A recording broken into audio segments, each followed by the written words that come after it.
Experience car movie in Dolby Atmos and Vision. Please download and subscribe ETV Win.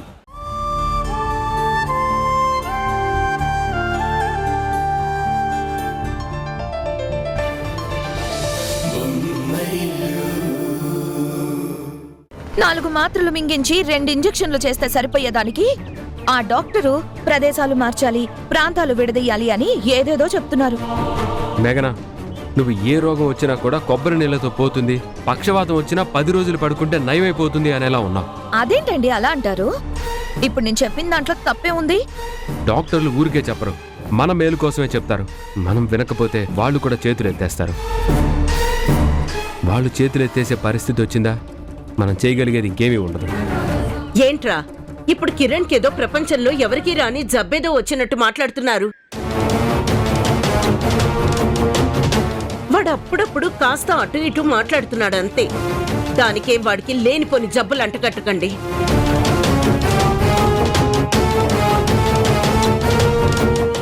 వాణ్ణొక రోగిలా చూడ్డం మానేయండి. కిరణ్మయి, నువ్వు నీ కోణంలో చూసినంతసేపు సమస్య నీకు అర్థం కాదు. పరిష్కారం కోసం నువ్వు వెతకో. ఒక్కసారి మా కోణంలో కూడా ఆలోచించు. డాక్టర్ చెప్పేది ఎందుకు అర్థం చేసుకోవడానికి ప్రయత్నించు. కిరణ్కి వీలైనంత త్వరగా నయం అవ్వాలంటే వాణ్ణి ఇక్కడి నుంచి ఎక్కడికైనా పంపించాలి. అంతకు మించి మనకు మరొక దారి లేదు. డాక్టర్ ఏమన్నా దేవుడా? డాక్టర్ చెప్పిన దానికి మీరందరూ చప్పట్లు కొడతారేంటి? డాక్టర్ చెప్పింది చేస్తే నా కొడుకు మానసిక పరిస్థితి బాలేదని నేనే ఒప్పుకున్నట్టు అవుతుంది.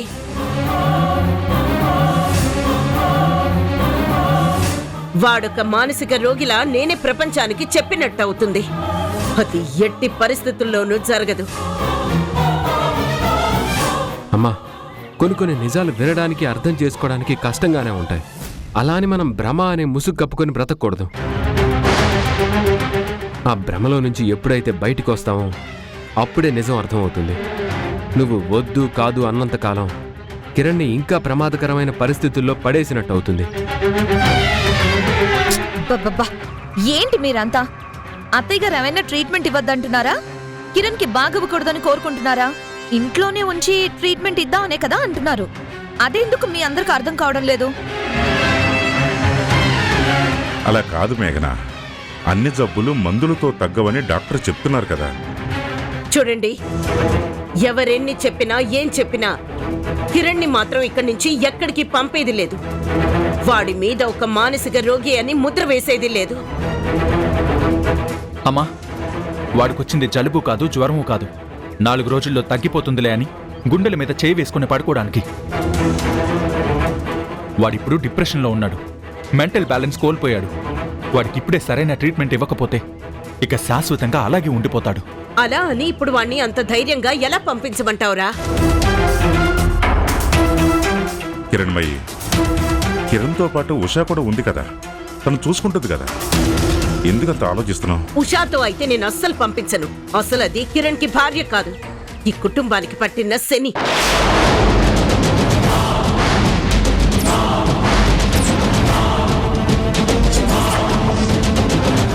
అలాంటి దాన్ని తోడుగా ఇచ్చి కిరణ్ని పంపించాలా? అది ఎట్టి పరిస్థితుల్లోనూ జరగదు.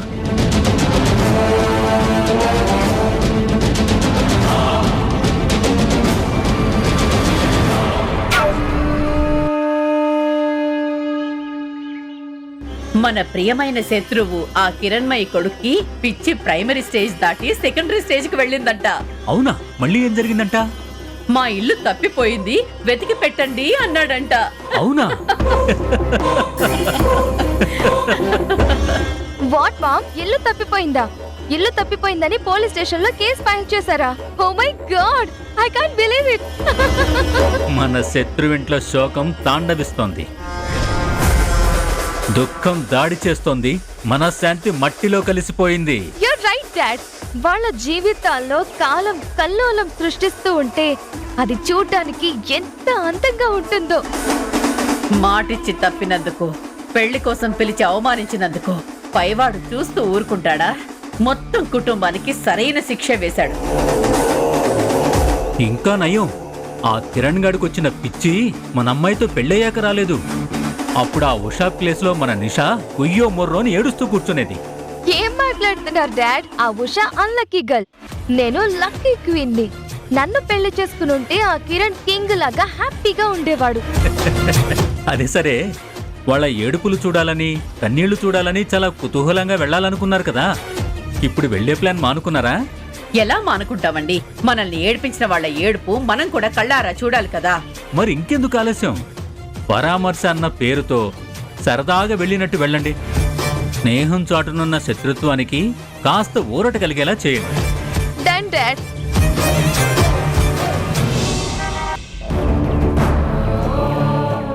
పెళ్ళయ్యాక ఏ జంటకైనా ఒక సంతోషకరమైన జీవితం మొదలవుతుంది. కానీ కిరణ్కి ఉషాకి సమస్యలతో కూడిన జీవితం మొదలైంది. అవును హారిక, వాళ్ళ పెళ్లితోనే ప్రాబ్లం మొదలైంది. ఆ ప్రాబ్లం ఏదో విధంగా తీరుతుందిలే, ఎప్పుడో ఒకప్పుడు పరిస్థితులన్నీ చక్కబడతాయిలే అనుకున్నాను. కానీ ఇప్పుడు పరిస్థితి ఇంకా దిగజారిపోయింది. అత్తయ్య గారి ఆలోచనల వల్ల, నిర్ణయాల వల్ల కిరణ్ పరిస్థితి రోజు రోజుకి ప్రశ్నార్థకంగా అయిపోతుంది కదా. అవును, అమ్మ మా మాట వినడం లేదు, నేను చెప్పింది ఒప్పుకోవడం లేదు. తనకి ఎలా చెప్పి ఒప్పించాలో మాకు అర్థం కావడం లేదు. మీ అమ్మగారికి గౌరవం ఇవ్వడంలో తప్పు లేదు, కానీ మూర్ఖంగా మాట్లాడినప్పుడు కూడా భయపడుతూ కూర్చోవడంలో అర్థం లేదు. అమ్మ గురించి నీకు తెలిసిందే కదా, తనకి నచ్చితే ఏం చేయడానికైనా వెనకడుగు వేయదు, నచ్చకపోతే ఒక్క అడుగు కూడా ముందుకు వేయదు. అందుకే అందరం అమ్మని ఒప్పించే ప్రయత్నంలో ఉన్నాం. ప్రయత్నిస్తూ ఎంతకాలం? మీ ప్రయత్నానికి టైం పడుతుందేమో, కానీ కిరణ్ పరిస్థితి ఉన్న చోటే ఉండదుగా. ఇంకా దారుణంగా తయారవ్వచ్చు, ఇంకా ప్రమాదకరంగా మారొచ్చు. మన ఆధీనంలో ఉన్నంత కాలమే మన సమస్యని మనం పరిష్కరించుకోగలం. ఒక్కసారి మన చేతిలోంచి చేజారిపోయిందా, అది పరిష్కరించుకునే అవకాశం కూడా మనకి రాదు.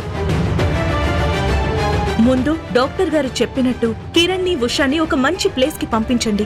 పంపించాలనే మాకు కూడా ఉంది. మేమందరం ఒక మాట అంటే అమ్మ మరో మాట అంటుంది.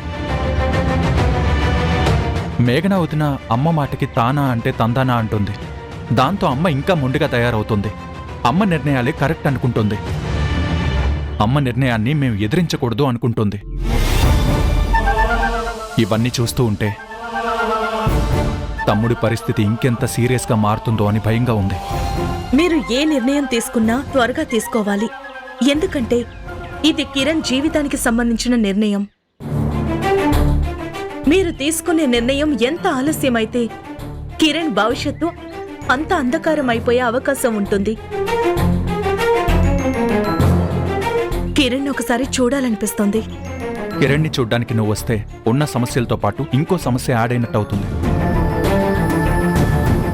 నీ అభిమానం నాకు అర్థమవుతుంది, కానీ అవకాశం కూడా లేనందుకు బాధ అనిపిస్తుంది. ముందు ఆ అమ్మని ఎలా ఒప్పించాలో, కిరణ్కి ఎలా ట్రీట్మెంట్ ఇప్పించాలో ఆలోచించాలి. అప్పటి వరకు నువ్వు కాస్త ఓపిక పట్టు.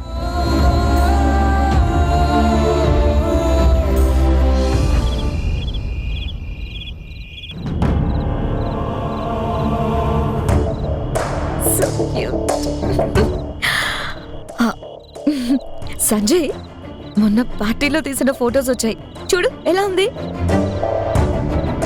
బాగుంది కదా? ఏమైంది అలా ఉన్నావు? ఏం లేదు, తలనొప్పిగా ఉంది. చెరువులో కప్పలన్నీ అరుస్తూ ఉంటే చేను మధ్యలో పడుకున్న వాడికి కునుకు పడుతుందా అన్నట్టు చుట్టూ తీర్చలేనన్ని సమస్యలున్నప్పుడు తలనొప్పి కాకపోతే కాలునొప్పి వస్తుందా? తీర్చలేని సమస్య అంటూ ఏది ఉండదు మేఘన. నీలాంటి వాళ్ళున్న ఇంట్లో సులువుగా తీర్చే సమస్యలు కూడా సునామీలా కనిపిస్తాయి. బాగుంది మీ వరుస. పుట్టి కొట్టడం చేత కానోడు కట్టుపుల్ల మీద కోపడ్డాడంట. అలా ఉంది మీ తీరు. మీ తమ్ముడు పిచ్చోడైతే మధ్యలో నా మీద విరుచుకు పడతావేంటి? మేఘన, వాడికి పిచ్చి పట్టలేదు, కొంచెం మెంటల్ గా డిస్టర్బ్ అయ్యాడు అంతే. అనే తీరు మారినంత మాత్రాన వచ్చిన వ్యాధి మారిపోతుందా? పేరేది పెట్టినా రోగం అదే, పిచ్చితనవే. ఇందాక నేను ఇచ్చిన స్టేట్మెంట్ 100% కరెక్ట్ అని ప్రూవ్ చేస్తున్నావు. అవునండి, అవును. మీరు తీర్చేసే పెద్ద పెద్ద సమస్యలకు కూడా నేనే అడ్డుపుల వేస్తాను, నేనే అడ్డుకోడలు కడతాను, అంతే కదా? అది కాదు మేఘన, అమ్మ మామూలుగానే ఏం చెప్పినా వినదు. తను చెప్పింది అందరూ వినాలనుకుంటుంది. తన దారిలోనే అందరూ నడవాలనుకుంటుంది.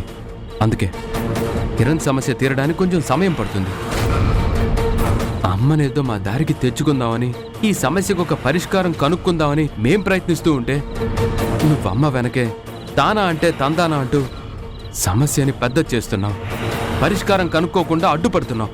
మీ చేతకంతనానికి నా మీద నిందలు వెయ్యొద్దు. మీరే అంటున్నారు కదా మీ అమ్మగారు ఏది వినరని, మూర్ఖంగా ఉంటారని. ముందు ఆవిడ మూర్ఖత్వాన్ని తగ్గించండి, మొండితనాన్ని కిందకి దించండి. అప్పుడు నన్నేమన్నా అనండి. అటు తిరిగి ఇటు తిరిగి మా అమ్మ మీదే పడ్డావా? హ? ఇది మరీ బాగుంది. అన్నవన్నీ నువ్వనేసి మళ్ళీ నా మీదకు గురి పెడుతున్నావా? మీ అమ్మ ఏది వినదని అన్నది నువ్వే కదా. ఆవిడ అనుకున్నదే మనం అందరం చెయ్యాలని ఆవిడ అనుకుంటుందని చెప్పావు కదా. ఆవిడ గారికి చెప్పడమూ చేత కాదు, ఆవిడ ముందు నిలబడి అడగడమూ చేత కాదు. మధ్యలో నాలాంటి అమాయకురాల మీద అరవడం మాత్రం బాగా తెలుసు. మేఘన, కుటుంబం అన్నాక అందరూ ఒకేలా ఉండరు. ఒక్కొక్కరిది ఒక్కో తీరుంటుంది, ఒక్కొక్కరిది ఒక్కో పద్ధతి ఉంటుంది. అందరితో సర్దుకుపోవాల్సి ఉంటుంది. కలిసిమెలిసి మెలగాల్సిన పరిస్థితి ఉంటుంది. పెద్ద కోడలుగా ఇవన్నీ అర్థం చేసుకోవాలి, కానీ రాద్ధాంతం చేయకూడదు. అవునవును, ఈ ఇంట్లో ప్రతిదానికి రాద్ధాంతం చేసేదాన్ని నేనే, సర్దుకుపోయి బ్రతకడం చేతకందాన్ని కూడా నేనే. అంతే కదా మీరు చెప్పాలనుకుంటున్నది? నేను చెప్పాలనుకున్నది అది కాదు మేఘన. సర్దుకుపోయి బ్రతకడం వల్ల కొన్ని సమస్యలు రావు అంటున్నాను. అర్థం చేసుకుంటూ ముందుకు వెళ్ళటం వల్ల సమస్యల్ని త్వరగా పరిష్కరించుకోవచ్చు అంటున్నాను. నీకు సరైన సలహాలు ఇవ్వడం చేత కాదు. కనీసం సర్దుకుపోయి బ్రతుకుతావా అంటే అది లేదు. వాళ్ళ తప్పుల్ని వీళ్ళ తప్పుల్ని ఎత్తి చూపించడం తప్ప ఇంకేం చేస్తున్నావు? బాయ్ కాపుతారా? ఎవరి మీద ఉన్న కోపం అంతా తీసుకొచ్చి నా మీద చూపిస్తున్నావు? భార్య అంటే ప్రేమించడానికి ఉంటుంది, అంతేకాని ఇలా పైత్యం అంతా చూపించడానికి కాదు. మేఘనా, నీకు చెప్పేది ఎప్పటికీ అర్థం కాదు. నీ దారిలోనే నువ్వు వెళ్తావు, నీకు నచ్చినట్టే నువ్వు చేస్తావు. అంతేకాని ఎదుటి వాళ్ళని అర్థం చేసుకోవడానికి అస్సలు ప్రయత్నించావు. సరే, ఇప్పుడు చెప్తున్నాను విను. కిరణ్ సమస్య తీరే వరకు నువ్వు ఇంట్లో అనవసరమైన రాద్ధాంతాలు చేయకు, అనవసరమైన అడ్డుపుల్లలు వేయకు.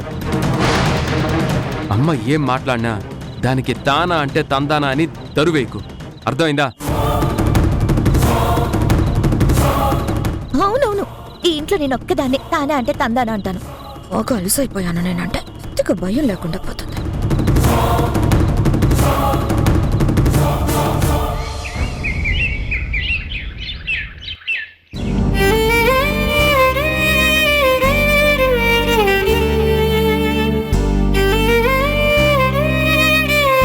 ఆ దొంగ కోతి పట్టుకెళ్ళినవన్నీ ఇక్కడ పెట్టి దీన్ని ఎరగా చూపించి నిన్నెత్తుకుపోతుంది.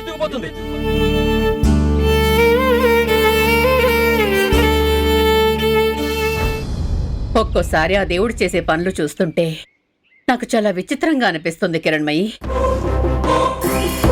కొంతమందికి అన్నీ ఇస్తాడు, కానీ ఐశ్వర్యం ఇవ్వడు. మరికొంతమందికి ఐశ్వర్యం ఇస్తాడు, కానీ అన్నీ తీసేసుకుంటాడు.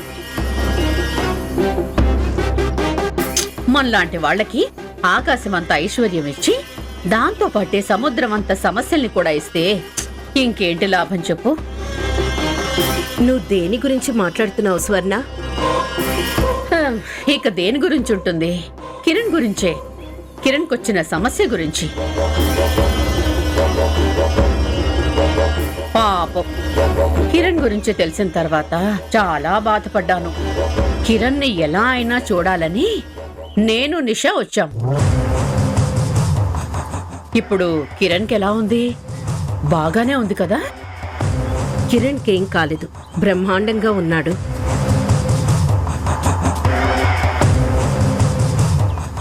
అయినా ఏం స్వర్ణ నీ ఉద్దేశం? డబ్బున్న వాళ్ళకి ఏ ఇబ్బందులు రావా? వస్తే దేవుణ్ణి ఆడిపోసుకొని బాధపడిపోవాలా? నువ్వు చాలా ధైర్యవంతురాలివి కిరణ్మయి. పక్కనే అణుబాంబు పేలుతున్నా అణువంత కూడా చెలించవు.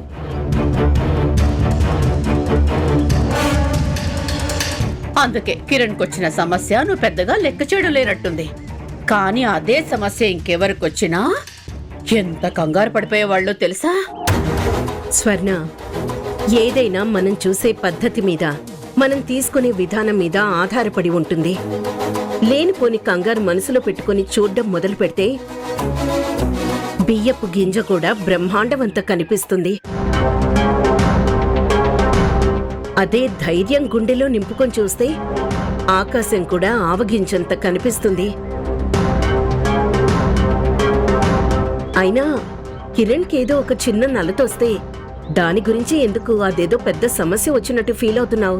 ఎంతైనా మీరు కన్న తల్లి కదా ఆంటీ. అందుకనే కిరణ్ కి ఏమొచ్చినా ఎంతొచ్చినా దాన్ని స్ట్రాంగ్ గా ఎదుర్కోవాలని ధైర్యంగా నిలబడుతున్నారు.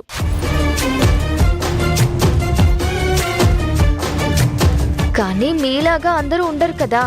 అందుకే మన మధ్య ఎన్ని జరిగినా, ఎలాంటి గొడవలు జరిగినా అవన్నీ మనసులో పెట్టుకోకుండా కిరణ్ని చూడాలనిపించింది. నిజానికి ఇంత జరిగాక మళ్ళీ ఆ గడప ఎలా తొక్కుతాము, మళ్ళీ ఆ మనుషుల్ని ఎలా చూస్తాము అని అమ్మ వద్దు వద్దు అని అంటూనే ఉంది. ఎందుకంటే ఎంతైనా కిరణ్ని ప్రేమించిన దాన్ని, కిరణ్తో జీవితాంతం కలిసి బ్రతకాలని ఆశపడిన దాన్ని, తనకేమైందో చూడాలని ఆరాటం ఉంటుంది కదా. అందుకే అమ్మని రిక్వెస్ట్ చేసి మరీ ఇక్కడికి తీసుకొచ్చాను. నేను వెళ్ళి ఒకసారి కిరణ్ని కలిసి వస్తాను.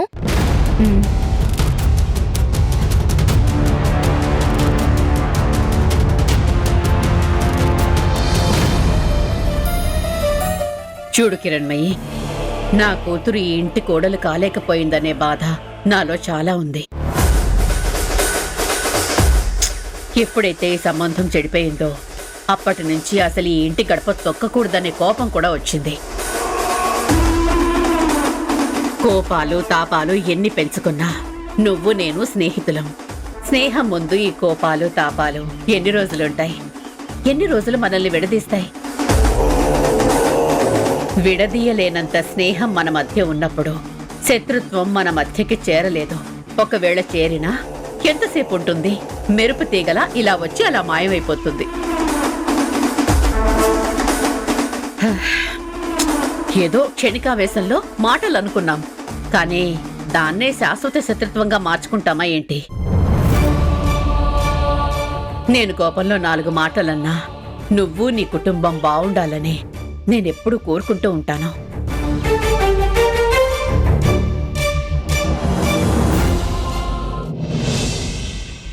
రాధా, నిన్ను కాఫీ తీసుకురమ్మని చెప్పి ఎంతసేపు అయింది? ఇంకా తీసుకురాలేదేంటి? కాఫీ మీదున్న ధ్యాస కూతురి జీవితం మీద లేదు. కాఫీ కాసేపు ఆలస్యం అయ్యేసరికి కేకలు వేసి మరీ పిలిపించుకుంటారు. అటు కూతురు జీవితం ఏమైపోతుందని దిగులు లేదు, ఒక ఫోను లేదు. రాధా, నువ్వు చెప్పాలనుకున్నది ఏదో సూటిగా చెప్పొచ్చు కదా, ఎందుకు డొంక తిరుగుడుగా చెప్తున్నావు? డొంక తిరుగుడు లేదు, దొండకాయ లేదు.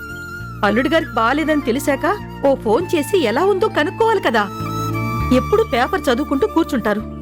అలా చదువుకుంటూ కూర్చోకపోతే ఒక ఫోన్ చేసి అల్లుడు గారికి ఎలా ఉంది అని అన్నయ్య గారిని అడగొచ్చు కదా. ప్రతి విషయాన్ని భూతత్వంలో పెట్టి చూడకూడదే. అలా చూడటం మొదలు పెడితే కంట్లో నెలకు కూడా కొండంత కనిపిస్తుంది. అంటే ఇప్పుడేంటి? అల్లుడు గారికి ఎలా ఉందని అడగొద్దంటారు. ఏమైపోయినా పట్టించుకోకూడదు, అంతేనా మీరనేది? నేనన్నదాన్ని నేరుగా అర్థం చేసుకోవు, దాని వెనకాల ఇంకేవో అర్థాలు తీస్తావు. నా మట్టి బుర్రకి అంతే అర్థమైంది. ఇంకేమైనా ఉంటే మీరే చెప్పండి. అది కాదు రాధా, అల్లుడు గారికి నయమైపోయి ఉంటుంది. అందుకే తేజ కూడా నాకు ఫోన్ చేయలేదు. ఏమైనా ఉంటే తేజ నాకు ఫోన్ చేసేవాడు కదా. అన్నీ తమరే అనేసుకుంటారు. ఒక ఫోన్ చేసి అడిగి కనుక్కుంటే ఏమైపోతుంది? ఆయన మాటలోనే విన్నట్టు ఉంటుంది. అల్లుడు గారికి బాగానే ఉంది అనే భరోసా కూడా మనకుంటుంది. ఏమిటో ఈ మనిషి 10 సార్లు చెప్తే కాని ఏది బుర్రకెక్కదు. రవి, ఇప్పుడే నా ఆఫీస్ నుంచి రావడం?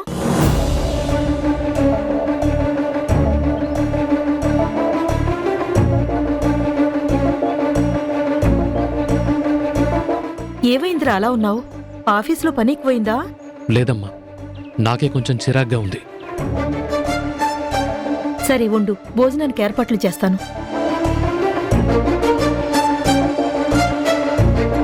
అరే రవి, తేజ ఏమన్నా ఆఫీస్కి వచ్చాడా? నీకేమైనా కనిపించాడా? అవునా? మరి కిరణ్కి ఎలా ఉందంట? ఏమైనా తెలిసిందా?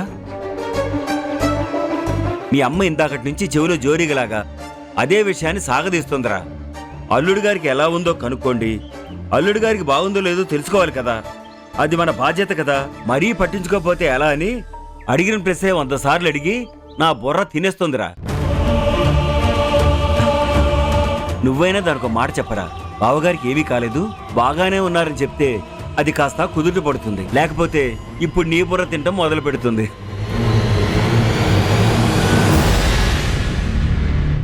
ఏమైందిరా అలా ఉన్నావు? మీకు విషయం చెప్పాలి నాన్న. దేని గురించి? కిరణ్ బావ గురించి. కిరణ్కి ఏమైంది?